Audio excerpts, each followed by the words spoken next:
자, 안녕하세요. 저희 이제 동차반 세무회계를 담당하게 된 이은엽 세무사라고요. 그래서 1차 합격하신 분들 너무 축하드리고요.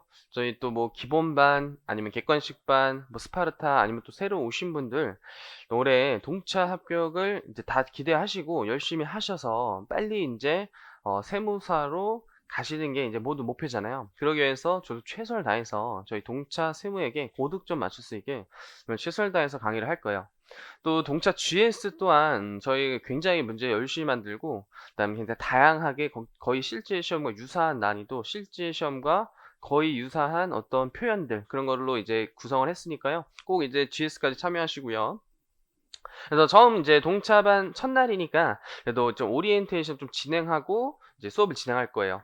그래서 이제 앞으로 동차 기간에 좀 세무회계를 어떻게 준비하는 게 좀 바람직한지, 그리고 이제 동차 세무회계 좀 특성은 좀 어떤 건지, 그런 거에 대해서 좀 설명을 드릴 거예요. 그래서 저희 일단 발표된 1차 시험은 저희 8월 8일 날 진행을 했고요. 그리고 가다반이 그날 바로 나오지만 9월 9일에 본격적인 이제 확정 답안이라는 게 등장을 해요. 그래서 가다반이 변경이 될 수도 있고요. 아니면 가다반이 변경이 안 돼서 그냥 그대로 이제 발표가 될 수도 있어요. 그래서 이제 다음 주를 좀 기다려 봐야 되고요. 저 2차 시험은 12월 5일 토요일에 시험을 보는데, 이제 주관식 시험은 별도로 답이 공개가 되질 않아요. 그래서 어쩔 수 없이 3월 3일에 진짜 발표 났을 때만 그 자신의 결과를 알 수 있어요. 그래서 요 3개월 기간 동안 굉장히 이제 길고도 짧은 시간인데, 이제 보통 공부 내가 좀 느낌이, 사실 주관식 시험이 막 잘 봤다 못 봤다 이게 사실 되게 모호해요. 그 감정이. 그리고 정답이 공개 안 되기 때문에 이제 채점하는 게 무의미한 거예요. 내가 뭐 회 원투를 막 이렇게 채점을 했다 해도 세법학 원투는 정말 이제 뭐 채점 기준을 알 수가 없죠. 그래서 그냥 맘 편히 채점하지 마시고 차라리 3개월 동안 뭐 여행을 가든지, 차라리 뭐 일을 하시든지, 아니면 새로운 다른 간단한 뭐 전산 세무 이런 자격증을 준비하시든지, 아니면 공부를 뭐 조금이라도 하든지, 그런 식으로 좀 내비를 하시는 게 좋아요. 그래서 요 3월 3일에 주관식 발표가 되는데요. 요 이제 그 해 바로 2차 시험을 보는 거 동차 시험이라고 표현하고요. 저희는 지금 동차 세무회계를 보고 있어요. 그래서 일단 최소한 동차로 이제 합격을 해서 단기 합격을 하는 것을 목표로 하고요. 혹시 이제 동차가 만약 잘 안 됐다라고 한다면 내년도에는 이제 영어도 안 봐도 되고 1차도 안 봐도 되고 2차 시험만 한 번 더 볼 기회가 있어요. 대신 저희 세무사 시험은요. 2차 과목이 4과목인데 이제 탈락을 할 경우, 동차에서 잘 안 됐을 경우 모든 네 과목을 다 보셔야 돼요, 유예 때. 이제 뭐 회계사 시험처럼 제가 뭐 합격한 것만 다 보고 과목별 유예라는 규정이 없어요. 그래서 이제 네 과목을 전부 다 잘하셔야 된다. 그래서 700등 안에 들어야 된다, 이런 생각을 하시고요. 그다음 저희 2차 시험 구성을 보시면요. 똑같이 네 과목이 있는데 실질은 5과목이라고 할 수 있죠. 왜냐면 회계학 원이 재무회계와 원가회계로 구성이 돼 있어요. 그래서 이 재무회계가 60점으로 출제가 되고요. 원가회계가 40점으로 출제가 되는데, 이 재무 원가가 일단 고득점을 거의 목표로 하셔야 돼요. 그 고득점이라는 기준이 좀 상대적이지만 최소 70점 이상을 맞아야 돼요. 최소. 그래도 80점 이상을 목표로 하시고 민으로 70점이 나와야 돼요. 어떤 난이도가 나오건 70점은 나와야 돼요. 70점은. 그래서 회계학 원이 고득점이 안 나오면 그 상대평가로 들어가는 시험에서 이제 합격하기 좀 어려울 수 있어요. 쉽게 말해서. 그래서 재무원가 무조건 고득점. 그리고 저희 세무사 시험은요. 재무원가가 상대적으로 어렵게 나오지가 않아요. 저 1차는 막 80분 안에 행소법 풀고 막 계산형 막 드립다 나와가지고 막 못 풀잖아요. 저희 2차는 그런 해도 간혹 있는데요. 한 5년 중에 한 번 정도만 그렇게 되게 어렵게 나오고요. 5년 중에 4년은 정말 기본서 예제와 유사하게 출제가 돼요. 거의 그냥 리스로 30문제가 하나 출제된다든지, 뭐 현금 흐름표로 30문제가 출제되는데 어렵게 출제가 거의 대부분 안 돼요. 근데 현금 흐름표를 내가 제꼈다. 근데 1차 때는 그냥 한 개 틀리면 되지, 이렇게 생각할 수 있잖아요. 근데 저희 2차는요. 현금 흐름표 30점으로 출제돼서 현금 흐름표 내가 제꼈다? 빵점이에요. 그냥 빵점. 그럼 현금으로 공부했다? 30점이에요. 그 정도로 이제 난이도가 어렵게 출제 안 되기 때문에 동차반에서 최 1순위 목표는요. 버리는 챕터가 있으면 안 돼요. 절대로 뭐 그 시험 막 작년도에 나서 안 나오겠지 뭐 이런 생각으로 절대로 버리시는 주제가 있으면 안 돼요. 특히 재무회계, 원가회계는요. 버리시는 주제가 있으면 절대로 안 된다요. 그게 제 1순위, 2순위의 중요한 내용이에요. 중요한 내용. 그다음 제가 담당하고 있는 회계학 2라고 하는데요. 이제 시험계에선 세무회계라는 표현을 보통 쓰죠. 그래서 세법 계산형으로 출제가 돼요. 그래서 얘는 이제 좀 이따 좀 더 자세히 말씀을 드릴 거고요. 그 다음에 세법학 1, 세법학 2, 저희 원지은 회계사님이 하시는 거죠. 그래서 세법학 1에는 뭐 국기법, 법인세, 소득세, 상증세 이렇게 출제가 되고 세법학 2가 뭐 부가세, 개소세, 지방세, 조특법 이렇게 출제가 되잖아요. 그럼 얘도 좀 생소한 법률은 2번, 3번, 여러 번 빨리 보셔야 돼요. 뭐 상속, 증여세 이런 거 1차 안 배웠죠. 개소세, 지방세, 조특법 이런 거 안 배웠죠. 빨리빨리 더 많이 보셔야 돼요. 빨리빨리 더. 그래서 각 과목당 4문제가 출제가 되는데 저희 그럼 재무 2문제, 원가 2문제, 30, 30, 20, 20 이렇게 출제가 되는데요. 저희 세무회계는 30, 30, 20, 20 이렇게 출제돼요. 세무회계도. 근데 이 세무회계는요. 한 문제, 뭐 하나의 주제, 뭐 의제배당으로 30점 이렇게 웬만하면 출제가 잘 안 돼요. 웬만하면 뭐 의제배당이 6점, 접대비가 뭐 8점, 뭐 업무형 수연차가 8점 이런 식으로 구성을 해서 30점이 되기 때문에 한 문제의 주제가 되게 많다라는 거예요. 그래서 세무회계는 이제 좀 극단적인 표현으로 좀 쓴다면 일단 시험 빈도수 높은 주제를 먼저 잘 섭렵하시고요. 점차 살을 넓어가서 이제 공부를 하시는 방향이 중요해요. 재무원가는 기본 주제를 다 섭렵하는 게 제 1순위고요. 세무에게는 빈도수가 높은 주제를 먼저 마스터하는 게 중요해요. 왜냐면 너무 일단 시간이 절대적인 시간이 동차가 너무 짧잖아요. 그래서 물론 다 이상적이라면 모든 규정을 다 마스터하면 좋겠는데 상대적으로 좀 시간이 부족할 수 있어요. 그래서 세무에게는 한 문제가 한 5점, 6점 어떤 거는 또 막 진짜 더 점수가 작다면 그거는 조금 틀려도 합격하는데 크게 변별력은 없단 말이죠. 그래도 최대한 700등 안에 안정적으로 들려면 고득점을 맞아야 되지만 우선순위가 되면 안 된다는 거예요. 그래서 모든 주제를 한 번에 정립하려고 하기보다는 필수 주제를 먼저 마스터하고 그 다음에 이제 한 5년에 한 번씩 나온다. 그런 주제를 좀 보시면 좋을 것 같아요. 그래서 각 시험 시간은 90분이 주어지는데요. 1차보다 한 과목 90분이나 좀 여유롭네 이렇게 생각할 수 있지만 큰 오산이에요. 회계학 1부 같은 경우에는요. 대체적으로 시간이 막 이렇게 부족하진 않아요. 대체적으로. 가끔 이제 막 자료가 되게 많이 나올 땐 좀 부족한데요. 평균적으로는 시간이 남을 수도 있고 아니면 딱 맞거나 보통 이런 식으로 부족하진 않을 거예요. 부족하진. 근데 저희 2차 과목에서는요. 1차의 회계학 1처럼 저 재무원과처럼 2차에선 이 세무회계가 시간이 가장 부족해요. 상대적으로. 이것도 항상 매년 그런 건 아니지만 이제 보통 평균적으로 세무회계 꽈락이 제일 많았어요. 이 세무회계 꽈락이 일단 많은 이유 중에 하나가 자료가 엄청 방대한데요. 90분 안에 풀 수가 없게끔 출제를 해요. 절대로 90분 안에 풀 수가 없어요.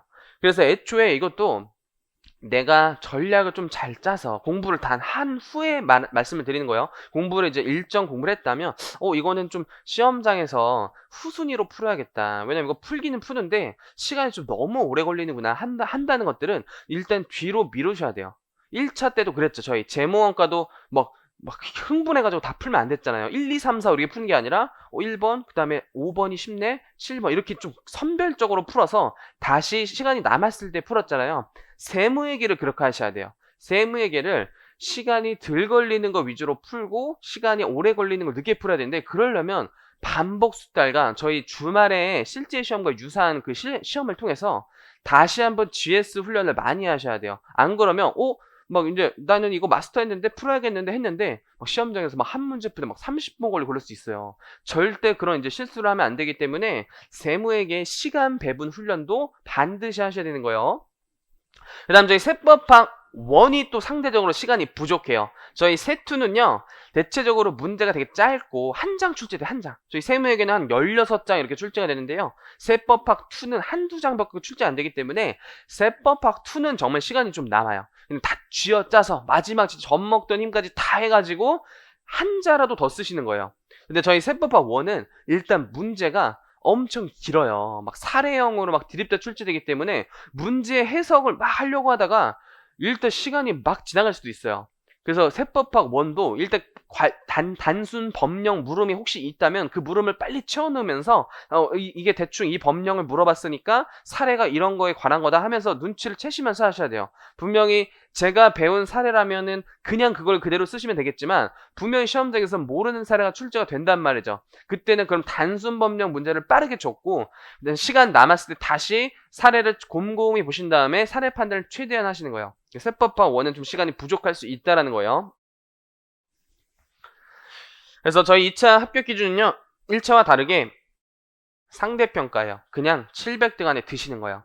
그래서 위와 원칙은요, 각 과목당 40점 이상, 꽈락이 있으면 안 돼요. 2차도 꽈락이 있으면 안 돼요. 그리고 평균 60점 이상 득점을 하면요, 모두가 합격하는 해피한 세상인데 요런 쪽이 나온 적이 단 한 번도 없어요. 그래서 이 노란색에 이제 표시되어 있는 합격 기준이 적용이 될 거예요. 그래서 위와 같은 득점자가 최소 합격 인원 700보다 적다면 최소 합격 인원 범위 700등 안에 모든 과목 점수가 40점 이상 사람 중 전 과목 평균 점수가 높은 순서대로 합격자를 결정한다. 즉 그냥 성적대로 1등부터 700등까지가 세무사 합격 기준이다라고 보시면 돼요. 그럼 이제 남들보다 잘해야 돼요. 남들보다 잘해야 되기 때문에 이제 2차가 좀 더 이제 스트레스가 많은 과목이다라고 보시면 돼요. 그래서 이제 각 연도별 저희 이제 세무회계 꽈락률 이제 간략하게 보실 텐데 저희 위쪽에서 요 대충 이제 평균 점수를 몇 점 맞아야 되냐 간략하게 좀 설명을 드리면요. 저희 작년 2019년 기준으로는 55점 이렇게 좀 나왔었어요. 55점. 그리고 아마 18년도에는 54점 이런 식으로 나왔었던 것 같아요. 그래서 4과목 평균이 한 50점 중반까지도 올라갔어요. 이제 저 굉장히 좀 꼰대같이 라떼는요. 굉장히 좀 뭐랄까 갑자기 세무하기 어려워지고 좀 이제 갑자기 세법하기 어려워지는 과도기적인 시기여가지고요.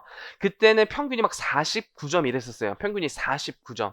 그래서 오씨 막 세무회계 과락만 나오면 거의 7부 능선을 넘었다 뭐 이런 이제 악면 높은 시험이었는데요. 요즘은 이제 기출문제가 저희가 공개되는 시험이고 그 기출문제 잘 분석해서 들어가는 수험생도 많아졌고 또 세무사 수험 인원 자체가 좀 늘어났어요. 그래서 평균이 꽤 많이 올라왔어요. 꽤 55점 이렇게는 거의 지금 역대 최고 그 700등의 점수가 되는 거예요. 그래서 최대한 잘하시라. 최대한 많은 주제와 정확성을 높이는 풀이 방법으로 최대한 고득점을 목표로 하셔야 돼요. 최대한 고득점. 그래서 당연히 55점에 들어가서 뒷문 이렇게 닫고 들어가면 되게 좋지만 그렇게 생각을 하면 안 되고 애초에 여유롭게 굉장히 여유롭게 나는 그냥 수석을 해야지 차석을 해야지 이런 목표로 마음가짐을 공부하셔야 돼요. 일단 마음가짐은. 그래서 저도 좀 재수없는 얘기지만 49점 나올 때 그래도 저는 평균 한 65점으로 굉장히 그래도 고득점을 합격했어요. 마음가짐이 수석이었어요. 마음가짐은 수석. 그래서 수석처럼 진짜 열심히 해야지 빠짐없이 해야지 이런 마음을 했는데도 그래도 버리는 게 좀 생긴단 말이에요. 왜냐면 봐도 이해가 안 돼요. 정말 봐도 그래서 정말 이건 시험에 안 나왔으면 좋겠다. 막 눈물을 먹고 기도했던 주제들이 있었어요. 근데 그런 마음가짐으로 최대한 버리니까 거의 이제 굉장한 이제 고득점으로 이제 할 수 있었던 것 같아요. 그래서 마음가짐이 좀 이제 높이 가져야 된다. 뒷문 들어간다. 이런 생각은 운이라고 생각하시고 마음가짐은 고득점이 돼야 된다는 거예요. 그래서 이번에는 회투 과락률에 대해서 볼게요. 그래서 14년부터 좀 급격히 어려워진 시점인데요. 14년에 갑자기 과락률이 75%가 떴어요. 갑자기. 이 전까지는요, 한 50% 별로 안 됐었어요. 그래서 세무에게 그렇게 어려운 난이도가 아니었는데요. 갑자기 14년도부터 갑자기 어려웠어요. 그 어려웠다는 게 일단 양이 엄청 많아졌고요. 문제의 막 표도 많아지고 어떤 신무 서식 이런 것도 막 출제돼가지고 시간 자체가 굉장히 오래 걸리게끔 출제됐다라는 거예요. 그럼 이제 정말 악면 높은 시험은요. 이때 한 5,000명 봤어요. 14년에도. 근데 거의 25% 4분의 1만 40점을 넘었다는 거예요. 100점 중에. 그럼 5,000명 중에 4,000명은요. 40점을 못 넘었다는 거예요. 그만큼 이제 악명 높은 시험이었고 그 15, 16, 요 3년 동안이 세무회계 암흑기예요. 역사에서. 세무회계 암흑기. 과락률이 다 70% 이상 찍어냈어요. 그래서 이 애는 진짜 40점만 넘어도 이제 거의 진짜 7분응서 넘었다. 진짜 이런 얘기가 돌았었어요. 그래서 이때 이제 사람들이 이제 세무회계를 이렇게 하면 안 되겠다. 일단 과락을 넘는 걸 목표로 하겠다라고 해서 필수지들을 먼저 섭렵하고요. 그다음에 시간 오래 걸리는 것들을 제끼면서 좀 공부하기 시작하고 17년도부터 이제 수험생이 좀 대비를 하기 시작해서 과락률이 좀 낮아졌죠. 그다음에 18년도는 좀 평이했고요. 좀 이제 난이도가 조금 평이했어요, 상대적으로. 그래서 과락률 60%, 그다음에 작년 기준은요, 사실 조금 작년에는 유일하게 좀 뭐랄까 오류 아닌 오류, 그런 좀 표현이 모호한 문제들이 좀 많았어요. 그래서 이제 실제 본인이 기대했던 점수가 40점이라고 한다면 막상 나온 점수는 막 많이 나오면 막 50점, 이렇게 10점이 자칭 그로수업 이런 점수가 좀 많았어요. 그래서 좀 작년에 과락률은 좀 정확한 수치는 좀 아닌 것 같아요. 그런 난이도나 그런 기준을 봤을 때. 그래서 보통은 거의 60%에 육박하는 과락률을 갖고 있는 세무이기 때문에 나도 그럴 수 있다. 분명 나도 그럴 수 있기 때문에 과락을 넘고 최대한 고득점을 목표로 해야 된다라고 생각을 하세요. 그래서 여기 이제 커트라인이네요. 작년에 55.5, 그 다음에 54, 52.5, 50점. 이렇게 저거는 이제 세무회계 평균 점수가 아니라요. 700등 또는 630등에 들어갔던 마지막 커트 점수라는 거예요. 근데 이게 55.5, 54점 이렇게 나와 있잖아요. 근데 막 55점이 아니라 55.4, 뭐 53점 이런 분들 되게 많아요. 엄청 많기 때문에 다 한 끗 차예요. 한 끗 차로 떨어지면 되게 많기 때문에 내가 뒷문 들고 들어가야지라고 한다면 그렇게 한 끗 차가 될 수 있어요. 그래서 애초에 마음을 여유롭게 합격해야지, 그러기 위해선 최대한 많은 주제를 가져가야지, 이런 마음가짐으로 동참을 하셔야 된다는 거예요. 그다음 저희 이제 세무회계만 조금 더 이제 디테일하게 좀 정리를 하시면요. 저희 4문제가 출제돼요. 1, 2, 3, 4. 근데 문제 순서에 따라서 또 점수가 달라질 수 있어요. 확연히. 왜냐면 어떤 해는요, 소득세를 막 게으릅게 내요. 소득세 막 갑자기 막 부양가족이 막 10명이고 막 자료가 쭉 있어가지고요. 위에 하나 틀리면 그냥 와장창 무너지게 30점이 그냥 다 틀리게 출제될 수도 있어요. 근데 갑자기 소득세가 3번인 해에는요, 그 문제가 어려웠으니까 어차피 뒤에 후순위로 풀어가지고 나는 쉬운 거부터 막 풀었어요. 근데 그 도박을 할 수는 없잖아요, 저희가. 그 도박을 할 수 없기 때문에 문제 번호에 상관없이 본인이 문제 풀이할 순서는 정해 놓으셔야 돼요. 그냥 내가 좀 더 잘 맞는 세목, 내가 좀 더 공부를 많이 했다, 잘하는 세목부터 먼저 하시는 게 가장 좋겠죠. 근데 이제 보통 작년에는요, 소득세가 1번으로 출제되고 있어요. 이것도 과거에는 법인세가 1번이었는데요. 무슨 이유인지 모르겠지만 소득세가 1번으로 출제되고 있어요. 근데 이것도 다시 바뀔 수도 있어요. 항상 뭐 복고, 레트로 이런 감성이 있죠. 그래서 다시 법인세가 1번으로 출제가 될 수 있기 때문에 이걸 단정 지어서는 절대로 안 돼요. 그래서 최근에는 1번이 30점 소득세로 출제가 됐고요. 보통 한 물음이 한 4개에서 5개 정도 출제가 된다라고 보시면 돼요. 그 안에 소득세 30점 안에 저희 2배사 근영기 퇴항 중에 보통 한 4개에서 5개 정도 자료가 있어요. 그래서 뭐 갑시의 20년도 소득 자료이다라고 해서 먼저 금융소득 자료가 막 주어지고 금융소득에 관련된 물음이 하나 있다라는 거예요. 그 다음 자료 2로 넘어가 보시면요, 갑자기 그 갑시가 사업소득도 있었대요. 그래서 사업소득과 관련된 물음을 하나 푸셔야 되고요. 그 다음 마지막 거 보니까 갑자기 갑시에 소득공제랑 세액공제, 막 부양가족이 나와 있어가지고요, 세액공제 갑자기 이런 걸 물어봐요. 그리고 마지막으로 갑자기 양도소득도 있었대요. 그래서 양도소득도 그렇게 계산해야 되는 그런 식으로 좀 소득세가 출제가 된다라는 거예요. 그래서 정말 어려운 애는 뭔가 그게 유기적으로 연결이 돼 있지만요, 최근 기출문제는요, 그래도 금융소득은 금융소득과 관련되게, 사업소득은 사업소득과 관련되게, 양도는 양도만 관련되게 출제는 경향이 더 높기 때문에 저희가 뭐 사업을 좀 틀렸어요 라고 해도 나머지 뭐 금융, 소득세액공제, 양도 이런 거 맞추면 점수를 딸 수 있다라는 거예요. 그래서 소득세에서 저희 30점을 출제했는데, 시험장에서 이제 지금은 처음 공부할 때는 이렇게 신경 쓰지 마시고 나중에 한 GS 한 중반부부터는 시간 안에 정확히 푸는 훈련까지도 꼭 하셔야 돼요. 그래서 미리 설명을 드리는 건데요. 소득세 같은 경우에는 이거는 제 주관적인 의견이에요. 주관적. 예를 말씀드린 거예요. 예. 시험장에서 한 25분 정도 저는 풀었어요. 딱 이제 타임워치를 들고 가잖아요. 그럼 소득세를 풀다가 갑자기 막 너무 어려운 거예요. 근데 시험장에선 이제 1차 겪어보셨겠지만 제정신이 잘 아니잖아요. 분명히 마음을 저는 행소법을 20분에 풀어야지 하는데 행소법이 오래 어려웠잖아요. 근데 20분 지나면 이제 안 풀어야지 이게 잘 안 된단 말이에요. 사람이 관성이라는 게 있어가지고 너무나도 풀고 싶어요. 행소법을 막 30분, 40분 막 풀게 돼요. 그러다 보면 이제 재무원가 과락률이 높아지죠. 이것도 마찬가지예요. 저희 소득세 잘한다고 소득세 막 40분, 50분 풀어서 끼케야 막 20몇 점 맞았어요. 근데 막 나머지 거 못 풀어가지고 과락나는 그런 경우가 많단 말이죠. 그러기 위해서는요, 목표 시간이라는 걸 항상 정해놔야 돼요. 저는 개인적으로 25분을 정했다는 거예요. 그래서 25분이 지나면요, 더 이상 소득세를 풀지 않았어요. 더 이상 소득세를 풀지 않고요, 다음 문제로 넘어갔단 말이에요. 그리고 25분에 다 풀면 좋겠으나 다 못 풀 수도 있죠. 그래서 제 목표 점수는요, 15점 이상을 잡은 거예요. 최소 소득세는 어떠한 형태가 나오든 나는 15점을 맞겠다. 시험장에서 최소 15점을 맞겠다. 이런 마음 가지고 문제를 풀면 제끼는 게 자연스럽게 생기는 거야. 나 15점인데 이거는 이거 못 풀겠다. 갑자기 양도가 무슨 겸용주택에 막 공동소유자가 나왔네. 이건 안 되겠다. 이렇게 이제 넘어가는 마음이 생긴다라는 거예요. 그래서 목표 시간이랑 목표 점수라는 거 반드시 설정하셔야 돼요. 그 다음에 이제 2번이 20점 법인세로 출제가 되는데요. 얘는 주로 이제 흔히 말하는 법인세 뒷파트 있죠. 뒷주제들. 대표적으로 이제 약간 책 목차로 한다면요. 저희 뭐 부계부, 그 다음에 과표와 세액계산, 최저한세, 합병, 연결, 그다음 뭐 청산소득금액 이렇게 법인세 주로 뒷부분, 좀 흔히 말해서 1차에서 제낀 부분, 그 이제 주제가 보통 2번으로 출제가 돼요. 그래서 2번에서 어떻게 보면 점수를 수험생들이 가장 못 받아요. 왜냐면 애초에 제껴버렸고 동차 때 하기에도 동차가 좀 시간이 빠듯하니까 동차까지 좀 제끼는 경향이 있어요. 근데 공부 좀 해보신 분들은 알아요. 또 동일한 투입을 했잖아요. 저희가 에너지를 저희가 2번에도 투자했고 예를 들어 소득세도 투자했잖아요.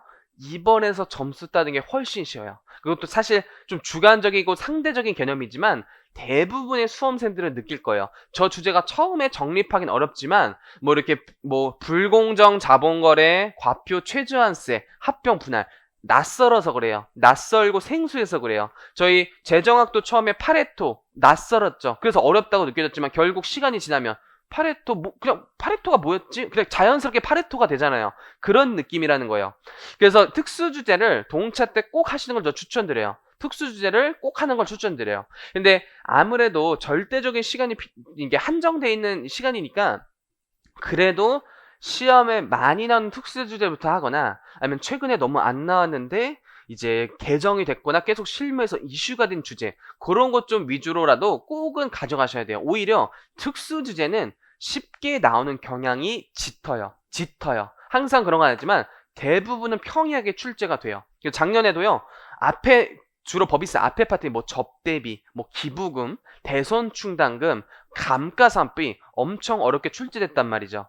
근데 뒷주제인 최저한세, 불공정 자본거래 굉장히 기본적으로 출제가 됐어요. 근데 미완료 소득은 되게 어렵게 또 출제됐기 때문에 다 그런 경향은 없지만 대체적으로라는 거예요. 대체적으로. 그래서 이번 주제를 꼭 마스터하시고요. 얘는 한 15분 투입해서 7점 이상 목표로 하자. 근데 다 맞을 수도 있다. 근데 최소 7점 이상 목표로 하자. 이런 식으로 각자에 맞게 이제 공부를 일정 부분 한 다음에 각자의 목표 시간과 목표 점수를 설정해 두라는 거예요. 그 다음 저희 3번은요. 요 법인세 30점. 여기서 제가 보기엔 점수를 많이 따셔야 돼요. 요 30점에서.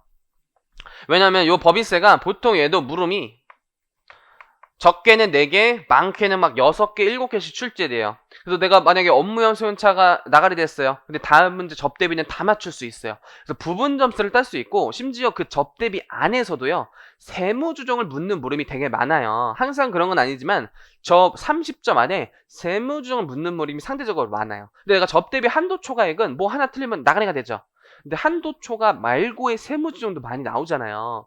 거기서 최대한 점수를 1점, 1점 모아가지고 티끌 모아가지고 저희 최대한 고득점으로 만드셔야 돼요. 그러기 위해서는요. 점수 따기가 그래도 가장 수월한 문제가 법인세라는 거 보시면 돼요. 그래서 법인세 요 50점에서 점수를 많이 따셔야 돼요. 저희 아이러니하게도 1차는 법인세가 너무 양이 많고 좀 시간이 없기 때문에 많이 제꼈으나 세무회계를 이제 고득점 맞으려면 법인세를 무조건 정복하셔야 돼요. 법인세를 무조건 정복하셔야 돼요. 그래서 저희 동차 또 순서를요. 소득세, 법인세, 부가세를 일부러 제일 나중에 할 거예요. 왜냐면 부가세가 저희 4번에 20점, 그 20점 당연히 큰 점수지만 다른 문제에 비해서는 상대적으로 좀 적은 배점이기 때문에, 그리고 1차 때 꽤 했으면 1차 때 많이 해놨으면요 2차 때 새로운 게 많이 없어요. 그래서 제일 마지막에 이제 공부를 할 거예요. 그래서 부가세는 한 25분 13점 이상을 최소 목표로 해서요 저희 90분을 각 문제 할당량으로 했을 때 최소, 그래도 동차 저희 목표는 50점 이상을 하자는 거예요. 최저한세처럼 최소 점수는 50점을 맞도록 하는 거예요. 근데 이게 진짜 어떤 문제가 어렵게 나올지 몰라요. 참고로 작년에 이제 상대적으로 뭐가 어려웠냐면요. 법인세가 좀 어려웠어요. 작년에는. 근데 재작년에는요. 법인세가 쉬웠어요, 오히려. 재작년에는요. 소득세가 어려웠어요. 소부가 상대적으로 어려웠어요. 그래서 매년 이게 바뀐단 말이죠. 또 이제 작년에 법인세가 어려웠으니까 근데 올해는 쉽겠지? 몰라요. 모르는 일이기 때문에 각 주제를 넓고 얇게 기본 주제를 읽었던 필수 주제 플러스 기본 주제를 마스터하시는 게 훨씬 중요하겠죠. 그걸 먼저 하고 이제 심화적으로 점점 살을 넓히고 막 이제 합병도 좀 해보고 그런 식으로 방향성을 잡아야 된다라는 거예요. 그래서 세무회계 이렇게 좀 정리를 할 거고요. 이제 마지막으로 이제 세무회계 공부 팁까지만 좀 설명을 드릴게요. 첫 번째, 가장 중요한 거.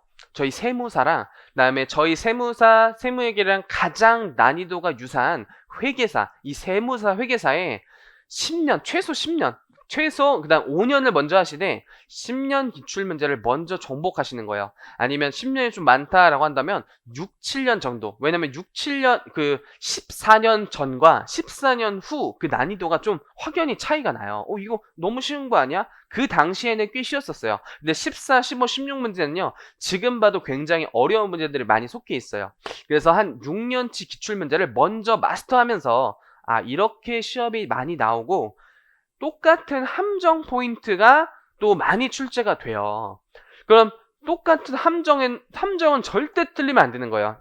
최소 회계사의 함정 포인트인데 세무사에 안 나왔다. 그것도 절대 틀리면 안 되는 거예요. 근데 새로운 함정 포인트가 나왔다. 걔는 한두 개씩은 좀 틀려도 돼요. 근데 똑같은 기존 기출문제는 함정 포인트 틀리면은 절대 이제 좀 합격에서 길이 멀어지는 거예요. 그래서 기출문제를 먼저 정복하면서요. 문제 유형 스타일, 빈도수 많이 나오는 것, 그 다음에 함정 포인트, 요 세 가지를 먼저 마스터하셔야 되고요. 2회독, 3회독 하면서는요. 미리 예측하시는 거예요. 이제 접대비가 이런 함정이 나왔고 이제 책을 보시면 이제 이론서 스스로가 생각하는 게 아니라 책과 수업 내용을 토대로 이게 함정 포인트로 새로 나올 수 있겠구나를 무한대 상황이지만 최대한 스스로가 생각을 해보시는 거예요. 이게 기출문제를 정복하는 과정이에요. 단순히 기출문제 여러 번 풀어가지고요. 이거 답 이거 그냥 100만 원이지. 이거 50만 원. 아무런 의미가 없는 거예요. 아무런 의미짝이 없고요. 이 규정이 이렇게 기출문제가 나오고 이제 다음에는 이렇게도 출제가 되지 않을까? 그런 식으로 입체적으로 기출문제를 반복적으로 보시면 80점도 나올 수 있어요. 진짜 80점. 왜냐면 매년 20점 정도는 좀 신유형의 특수지가 좀 나오기 때문에 80점은 그 기존 기출 범위 안에서 조금 응용돼서 다 출제가 되고 있어요. 그래서 이 작업을 먼저 하시는 거예요. 무조건. 그 다음 두 번째, 전 주제의 기본 주제를 설명해서 얇고 넓게 알자. 뭐가 어렵게 나올지 모른다라는 거예요. 그 다음 세 번째, 항상 이제 2차부터 정말 이거는 이제 오류를 범하시는 사항인데요. 연습서, 즉 문제풀이집 있죠. 문제풀이집. 기출문제와 이제 학원, 저희가 만든 문제만 모아낸 연습서만 디립다 푸는 경향이 있어요. 정말 그런 경향이 있어요. 일단 그 이유가 첫 번째, 문제풀이는 좀 재밌고 이론서 보는 거 좀 지루해요. 두 번째로는 시간이 좀 없다라고 생각을 하세요. 그리고 문제풀이만 하면 된다 이런 생각들로 인해서 문제풀이만 하신대요. 절대로 그러시면 안 돼요. 이거는 네버예요. 이건 네버. 정말로 이러시면 안 돼요. 큰일 나요. 문제풀이 하면요 스스로가 그 문제풀이에 최적화된 이론만 기억하게 돼 있어요. 그래서 문제를 외우게 돼 있어요. 그냥 문제를 외우게. 그래서 숫자만 바꿔놓으면 그 문제까지는 풀 수 있지만 실제 기출문제는 표현도 좀 달리 되고요. 갑자기 표로 주어져 있던 게 말로 나올 때도 있고요. 양식 같은 게 좀 새롭게 나올 때도 있고요. 기존의 기출에서 한 문장 더 추가되거나 단서 하나 집어넣거나 뭔가 빠져서 예를 들어 중소기업이었던 가정이 중소기업이 아니게끔 출제되고 이런 식으로 출제된다라는 거죠. 근데 저희가 문제만 드립다 풀면 되면요. 그런 입체적인 사고방식을 할 수 없어요. 그냥 나는 연구부조리는 무조건 20만 원 비과세인데 그냥 이렇게 돼버려요. 근데 작년에 어떻게 나왔죠? 중소벤처 아니모로 나왔어요. 근데 저희 조문이나 어떤 책을 보시면요. 중소벤처기업일 때 또는 학교일 때가 이제 20만 원까지 비과세죠. 근데 문제에서는 항상 중소기업으로 출제됐기 때문에 문제만 풀면 연구부조리는 비과세 이렇게 돼 있단 말이죠. 저희 머릿속은. 그래서 이제 시험장 나와봤더니 뭐지? 좀 느낌이 갑자기 싸한데? 갑자기 책을 펼쳐봤더니 갑자기 문제를 봤더니 기출문제 봤더니 중소벤처가 아니면은 단서가 보이는 거예요. 근데 빵점이에요. 그거 하나 틀리면 그냥 근로소득이 빵점이에요. 근데 그런 식으로 한 개씩 다 틀렸다. 다 풀었는데도 빵점이 날 수가 있다라는 거예요. 절대로 문제풀이 하시면 안 되고요. 문제풀이하고 해설은 참고 목적으로 보되 이론서를 드립다 보셔야 돼요. 이론서를 계속 보셔야 돼요. 시험 전날까지도요. 이론서를 계속 끼고 있어야 돼요. 이론서를 계속 끼고 있어야 돼요. 그래서 이 부분이 가장 중요한 공부 방법이라고 보고요. 마지막으로 3명이 또 한 번 듣고 저 마스터했어요. 오늘 금융 수업 들었으니까 이제 3달 동안 안 할 거예요. 바보죠. 그런 공부라는 건 없죠. 세법은 계속 회독과 반복, 그다음 문제풀이도 또 틀려보고 또 틀리면서 막 자책, 나 왜 틀렸지? 다 그런 거예요. 다 그런 과정을 거쳐서 지금 이제 합격하신 분들이 이제 탄생했기 때문에 반복 수달이 굉장히 중요하다라고 말씀을 드릴게요. 그래서 이제 동차 기간에 계속 수업 중에서도요. 이제 중간중간에 동차의 공부 방법, 그 다음에 이제 수험 때 제 시절, 이런 얘기도 많이 할 텐데, 이제 오리엔테이션을 이 정도까지 맞추고요. 잠시 쉬었다가 금융소득부터 소득세부터 진행할 거예요. 소득세, 법인세, 부가세, 이렇게 좀 진행을 할 거예요. 그래서 잠시 쉬었다가 소득세부터 좀 진행할게요.